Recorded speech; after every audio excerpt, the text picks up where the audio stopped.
The Falcons do rise up. Welcome to Rise Up Reactions, the show where we talk all things Falcons, NFL, Georgia sports, and in general the sports news of the day. I'm your host, Dr. Lee Denning, coming back with you on Tuesday, December 6, 2022. It is another election Tuesday in Georgia. We're finally determining who our senator is going to be, and we can finally stop these political ads for both Herschel and Raphael. So I don't really care who wins at this point. I just want all of that to be done. So anyways, moving on, just wanted to take a moment here, as we do every Tuesday, to talk about this next week's slate of games, go through my picks, my predictions, what I think is going to happen. I am now 120, 73, and 2, as again, nobody predicts a tie in the NFL. So that puts me in the 97th percentile. I've dropped off a lot since the beginning, but still doing fairly well overall. 9-5 this past week, or 9-5-1 if you count the tie that they just kind of give everybody credit for. But I'm here live with you. I'm going to go through my predictions for the Week 14 Falcons bye, Green Bay bye. There's a few other teams on bye. We have a grand total of 6 teams out, so we're going to have 13 games to pick from here. Let's start with Thursday Night Football. We have the Las Vegas Raiders at the Los Angeles Rams. Los Angeles, they think that Stafford may be done for the rest of the year. There's a chance that his elbow injury could potentially be career-ending. I'm hopeful that that doesn't happen. As a Georgia guy, I loved seeing him win the Super Bowl last year, finally, after years of struggling in Detroit. Hate that he went into this year injured, and hate that they've part this year. I would have loved to have seen him do well in Los Angeles for a little bit more time. Maybe he'll come back strong next season. But the Raiders, Derek Carr has been one of the top 10 quarterbacks each of the last 3 weeks. He is playing very well right now. Josh Jacobs is playing good football right now. They're not mathematically dead yet, even though they looked like it a few weeks ago at 5-7. I do think the Raiders are a better team right now. I think that the Rams are incredibly beat up. I think they were much better in the first 4 to 5 weeks of the season, and now they're struggling mightily. I think they're going to continue to struggle, even though it's in Los Angeles. Give me the Raiders here, with Josh Jacobs probably getting 120 plus yards rushing. Derek Carr likely will throw for more than 250 yards as well. Then we go to the New York Jets at the Buffalo Bills. New York Jets, still Mike White time. Please, please, please do not put Zach Wilson back in. Mike White still gave you better offensive production and gave you a shot against the top-rated Minnesota Vikings. I didn't call that game correctly. Again, the Minnesota Vikings, they played really well. I still think they are playing slightly above their record. The Jets are playing right at their record. Right now, they're the 7th seed in the AFC. Buffalo, though. Buffalo is finally coming alive, having a really fracking hard 3-game slate where they had to play in Detroit, losing a home game to a snow-out, playing again on a Thursday night or on Thanksgiving, and then having a fairly decent amount of time off, but having to go to New England, which is never a fun environment for the Buffalo Bills over the last 2 decades, and winning convincingly over the Patriots again on a Thursday night. So again, I think the Buffalo Bills are finally hitting their stride here. Josh Allen looks a little bit healthier. They're getting the run game involved with Devin Singletary. The Jets, they still are lacking an established run game with Breece Hall out. If Breece Hall and Mike White were your starters at this point, I would say the Jets would have a decent shot here. But with it being at Buffalo, I'm going to go with the Bills here. Then we move on to the Cleveland Browns at the Cincinnati Bengals. Deshaun Watson looked god-awful. Woo! Looked god-awful, and I loved every second of it. Loved every second of seeing him look pitiful. Still beat the Houston Texans. Wasn't necessarily a hard feat when a team that's tanking. They're going to Cincinnati. What I need to say about the Bengals, they are coming off of a big emotional win over the Kansas City Chiefs. And I look for them to dominate this game on both sides of the ball, even if Joe Mixon is still out. Samaje Perine had over 100 yards the last 3 weeks. So give me the Cincinnati Bengals here. Cleveland Browns, sorry. I want to root for the Cleveland Browns. I've been a big supporter of them over the last 5 or 6 years when they've been bad, just really wanting to see a bad team do well. I can't cheer for you anymore. I'm sorry. You got Nick Chubb. Nick, I hope you find a way off of that team and to another team that I can actually cheer for. Moving on, we have the Houston Texans at Dallas Cowboys. This is going to be the least amount of time I spend on any game. Give me the Dallas Cowboys. Then we're going to go to the Minnesota Vikings at the Detroit Lions. Detroit, coming off of an impressive win against Jacksonville. Now, I know it's the Jacksonville Jaguars, but they are not this absolute crap team that they've been in the past. They've lost a lot of close games, but got absolutely dominated by the Detroit Lions.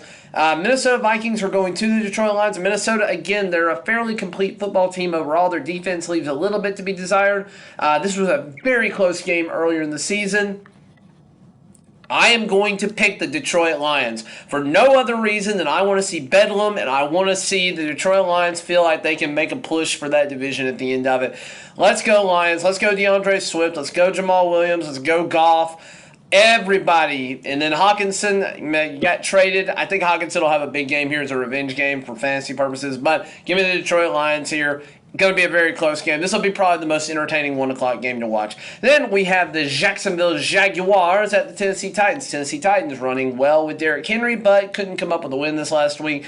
They're the most meh number 1 team, or 1 seed in a division right now. They're looking to probably be the number 4 seed no matter what for playoff purposes, because I just don't think in the last 5 weeks of the year that they are going to win 5 in a row and have a good shot at a higher seed, but they'll still host at least 1 home game.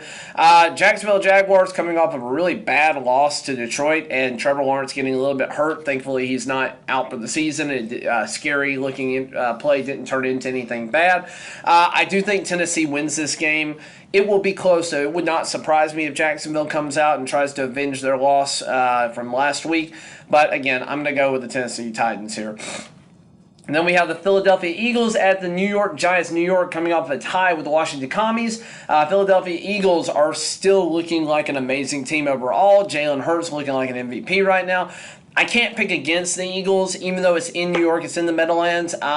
I'm going to go with the Eagles here, but I don't feel great about it. I feel like this is definitely a trap game for them. And it wouldn't surprise me if the Giants come out playing really good football and kind of have a lead going late into the fourth quarter.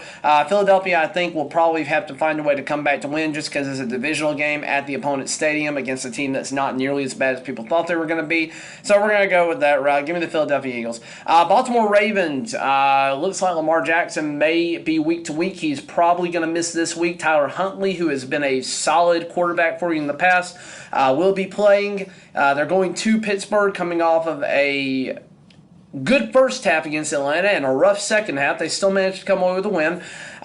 Give me the Baltimore Ravens here, though. I think Huntley is still a better quarterback as a veteran than Kenny Pickett right now. I think they have a lot more going for them for the Ravens. This is going to be a tougher matchup, another one that I could see going either way, but I will go with the Baltimore Ravens for the time being. Then we move into the 4 o'clock slate. Kansas City at Denver Broncos. Denver Broncos, you suck. I don't know what else to say about it. You're not playing good football. Brandon Perna, I'm so sorry that the rush trade hasn't worked out. Hopefully you watch this video and give me a like and a subscribe.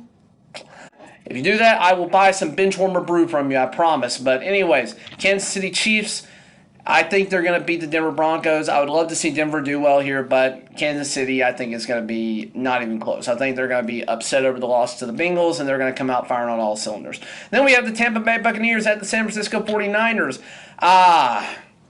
If Jimmy G was a quarterback, I would 100% say the 49ers. Now it's a tough decision because they just signed Baker Mayfield from waivers, and I don't know if they're going to play him or Brock Purdy.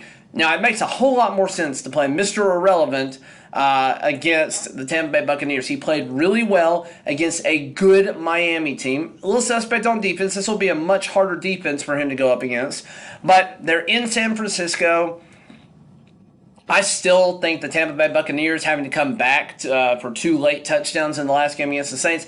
I think the Tampa Bay Buccaneers are still suspect. I am going to go San Francisco 49ers, regardless of if it's Baker or if it's Brock Purdy, just because they have better weapons, younger, healthier weapons, and their defense is very good, and it's at home. So team flying literally almost as far away from one end of the country to the other as you can for the NFL against a team that's got a good defense and a solid offense regardless of who's there at quarterback. I'll take the 49ers. Then we have Carolina Panthers at Seattle Seahawks. Carolina's still not very good. You got rid of Baker. You're playing Sam Darnold. You're coming off of a bye. I think D'Onta Foreman's going to have a good game. But Seattle Seahawks, just depends on if Ken Walker is healthy or not. But I'm going to go with Geno's talent over anybody else on the Carolina Panthers. Let me go with Geno Smith and the Seattle Seahawks over Panthers. Then we have Sunday Night Football. Miami Dolphins coming off of a hard loss going to the Los Angeles Chargers. Now, Chargers are still a little banged up. They do not close out games. Miami, they've only lost one game when Tua has been healthy. I think the loss of Terron Armstead is really starting to show for them. Tua did not have nearly as good a protection, but still a very high-flying offense. I think Miami bounces back and comes back to win this one. Give me the Miami Dolphins going back across country this week at the LA Chargers. It will be very close, so this is a very good Sunday night football game, most likely. Then we have a 50-50 pick between the New England Patriots and the Arizona Cardinals for Monday Night Football. Cardinals, I think they had a bye. Yeah, they had a bye last week because I couldn't play James Conner in fantasy. But it's at home for the Cardinals. I hate the Patriots. For no other reason, give me the Cardinals. That's what I'm going to do here. That's all 13 of our games this week. Let me know what you think down in the comments below. Falcons, we have a bye this week, so we don't have to worry about anything. Hopefully the Tampa Bay Buccaneers lose and can keep us somewhat in a divisional race. We come back in week 15 at the Saints, and as of right now, it appears that Arthur Smith has said right now Mariota is going to be the starter until he makes a different decision. However, he is going to be giving a much better look about Monday or Tuesday next week. So we will know something about our future going forward as at that time. But guys, let me know what you think about my picks down in the comments below. How have you been doing in it? I would really love to see it. Really love to see some engagement. Thanks for watching, guys. And as always, rise up.